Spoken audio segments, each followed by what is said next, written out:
Kaleshwaram barrage పై vigilance NDSA ఇచ్చిన నివేదిక అంశాలను మీడియా ముందు ప్రవేశపెట్టబోతున్నారు మంత్రి ఉత్తమ్ కుమార్ రెడ్డి.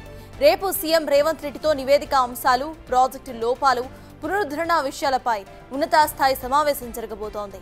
నివేదికలో ఇచ్చినట్లు ఇంజనీర్స్, నిర్మాణ సంస్థలపై పలు క్రిమినల్ కేసులు నమోదు చేసి చర్యలు తీసుకోవాల్సిన అంశాలపై చర్చలు జరుగుతున్నాయి.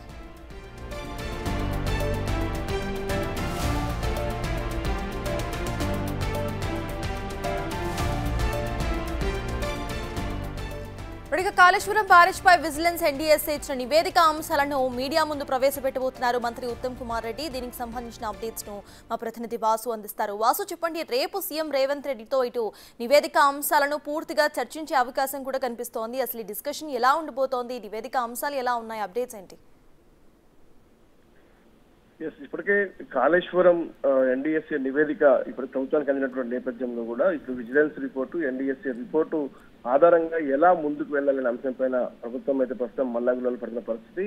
ఎందుకంటే ఇప్పటికే విజిలెన్స్ సంబంధించినటువంటి నివేదికలో కూడా అనేక లోపభూయిష్టాలు కూడా బయటపడ్డటువంటి నేపథ్యంలో ఇంజనీర్లు, నిర్మాణ సంస్థలపై చర్యలు తీసుకోవాలని కూడా చాలా స్పష్టంగా నివేదికలో పేర్కొంది. ఈ నేపథ్యంలో దాదాపు 17 మందిపై క్రిమినల్ చర్యలతో పాటు మిగతా వారిపైన కూడా శాఖాపరమైన చర్యలు తీసుకోవాలని కూడా అందులో ఉద్దేశం. అయితే మేడిగడ్డ, అన్నారం, సుందిల్లా మరిన్ని పరీక్షలు చేయాల్సినటువంటి పరిస్థితి. ఆ బ్యారేజీల మనుగడ సాగించాలి అంటే ఖచ్చితంగా కూడా మరికొన్ని పరీక్షలు నిర్వహించాలి. ఇక మేడిగడ్డ 7వ బ్యారేజీకి సంబంధించి కూడా పూర్తిగా తొలగించి మళ్లీ నిర్మాణం చేపట్టాలి. అయితే ఈ నిర్మాణ సంస్థకు సంబంధించినటువంటి విషయంలో కూడా ఈ యొక్క తిరిగి నిర్మించడం కావచ్చు, వాటి భద్రతకు సంబంధించిన అంశాలపైన కూడా ఆ డబ్బును ఎవరు భరించాలి అన్న అంశానికి సంబంధించి కూడా, ఎందుకంటే రికవరీ చేయాలని కూడా దీంట్లో స్పష్టంగా పేర్కొన్న నేపథ్యంలో కూడా ఏదైతే నిర్మాణ సంస్థకు సంబంధించి కూడా అటు రికవరీ చేయాలా, లేదంటే చాలా ఖర్చుతో కూడుకున్నటువంటి పని కాబట్టి ఏ విధంగా ముందుకెళ్లాలనే అంశంపైన కూడా, ఎందుకంటే ఈ యొక్క ప్రాజెక్టు చేపట్టే నేపథ్యంలో కూడా స్థల సేకరణ, డిజైన్లు, నిర్మాణంలో నాణ్యత పరీక్షలు ఈ అన్నిటి విషయంలో కూడా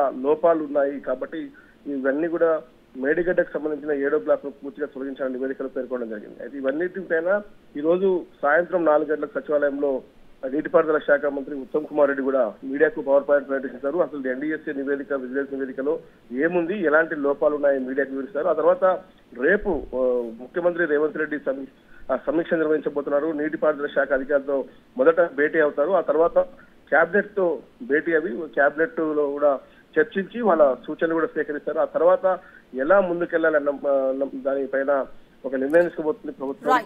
ఇప్పటికే పలువురు పైన క్రిమినల్ కేసులు నమోదు చేయాలని నివేదికలో పేర్కొన్న నేపథ్యంలో ఆ క్రిమినల్ కేసులకు సంబంధించి ఎవరో 17 మంది పైన ఇప్పటికే చాలా స్పష్టంగా పేర్కొన్న నేపథ్యం, ఇక నిర్మాణ సంస్థ పైన కూడా చర్యలు తీసుకోవాలని పేర్కొన్న నేపథ్యంలో ఒక దిశానిర్దేశం, కేసును ఏ విధంగా ముందుకు తీసుకెళ్లాలి, సేమ్ టైం ఈ యొక్క బ్యారేజీలకు సంబంధించి కూడా పటిష్టంగా ఫ్యూచర్ లో ఎలాంటి ఇబ్బంది లేకుండా మళ్ళీ మనగడలోకి రావాలంటే ఏ విధంగా ముందుకు వెళ్లాలనే అంశం పైన కూడా ప్రభుత్వం అయితే ఒక స్పష్టతకు వచ్చింది. దీనికి సంబంధించి ఈ రోజు Uttam Kumar Reddy power point presentation, రేపు ముఖ్యమంత్రి రేవంత్ రెడ్డి అధికారులతో సమీక్ష, కేబినెట్ సూచనలు తీసుకొని ముందుకు పోబోతోంది గవర్నమెంట్.